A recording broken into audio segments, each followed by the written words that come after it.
who raises Congo Ebola threat to very high as fears grow over the strain with no approved vaccine. The Ebola warning that suddenly feels bigger than most people realize. A rapidly escalating Ebola outbreak in the Democratic Republic of the Congo is now triggering international alarm, and the most unsettling detail is that this strain currently has no approved vaccine or treatment. The World Health Organization has raised the national Ebola risk level in the Democratic Republic of the Congo to very high after suspected cases and deaths surged dramatically in recent days. Officials believe the outbreak may have been spreading undetected for weeks across parts of eastern Congo before the scale of the crisis became clear.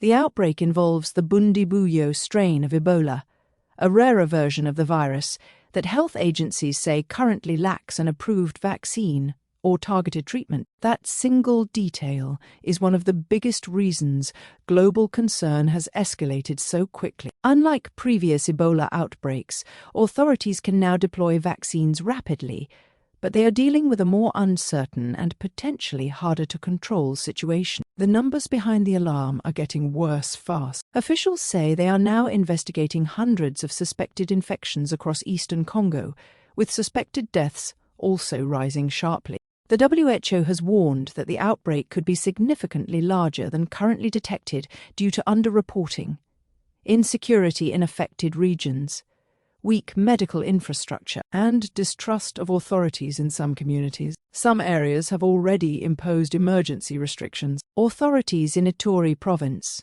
currently considered the epicenter, have suspended large gatherings and funeral wakes in an effort to slow transmission. Funeral practices have historically played a major role in Ebola spread because the virus can remain highly infectious through bodily contact after death. Health officials are also dealing with another dangerous complication: cross-border movement. Confirmed linked cases have already appeared in Uganda after infected individuals travelled from Congo, intensifying fears that wider regional spread could occur if containment weakens. Why this outbreak feels different? Ebola is not COVID. That distinction matters enormously. COVID spread globally because infected people could unknowingly transmit the virus before showing symptoms, often through casual airborne contact. Ebola transmission is far harder. It usually requires direct contact with bodily fluids from someone who is already visibly ill. That makes large-scale global spread much less likely under normal circumstances. But what makes this outbreak more worrying than many previous Ebola scares is the combination of factors happening at once. The affected regions face insecurity, armed conflict, large population movements, limited healthcare capacity, and widespread mistrust toward health authorities, who officials have openly warned that these conditions create the potential for a much larger outbreak than current confirmed numbers suggest. There are also concerns that the outbreak may have gone undetected for a prolonged period before formal confirmation. By the time surveillance intensified, clusters of deaths and suspected transmission chains were already appearing across multiple areas. Could there be global lockdowns again? Right now, no major health authority is suggesting the world is heading toward COVID-style lockdowns because of this outbreak. The WHO currently considers the global Ebola risk low, even while rating the national risk inside Congo as very high. The CDC has also stated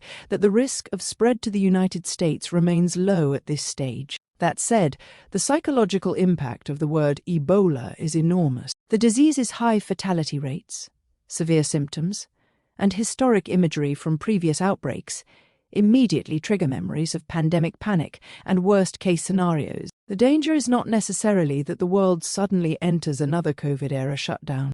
The bigger concern is that governments and health agencies remain highly sensitive to any outbreak that shows signs of uncontrolled international spread after what happened in 2020. If cases appeared in multiple major international cities outside Africa, governments would almost certainly move aggressively with travel restrictions, screening measures, quarantine protocols, and emergency health responses long before considering anything resembling national lockdowns. But the current evidence does not suggest the world is close to that point. The most dangerous factor may be public distrust. One of the recurring problems during Ebola outbreaks has been resistance from frightened communities who distrust authorities, foreign medical teams, or government messaging. Health officials say some treatment centers have already faced hostility from local residents, while misinformation and fear continue complicating response efforts. During previous Ebola crises in Congo, treatment centers were attacked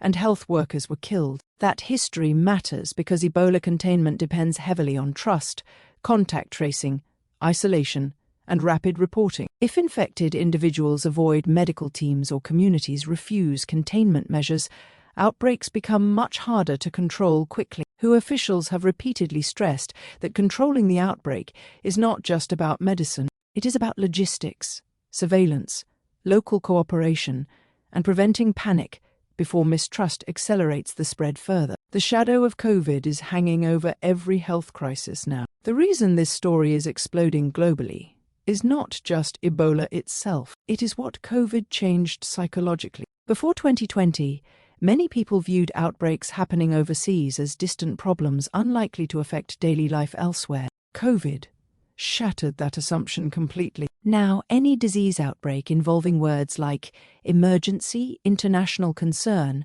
or rapid spread instantly triggers fears about lockdowns, travel restrictions, economic disruption, and social instability. That emotional response is understandable, but it can also distort risk perception. Ebola remains one of the deadliest viruses on Earth, but it is also far less transmissible than airborne respiratory diseases like COVID. Health officials are worried because uncontrolled regional spread could still become catastrophic locally and potentially expand internationally if containment collapses.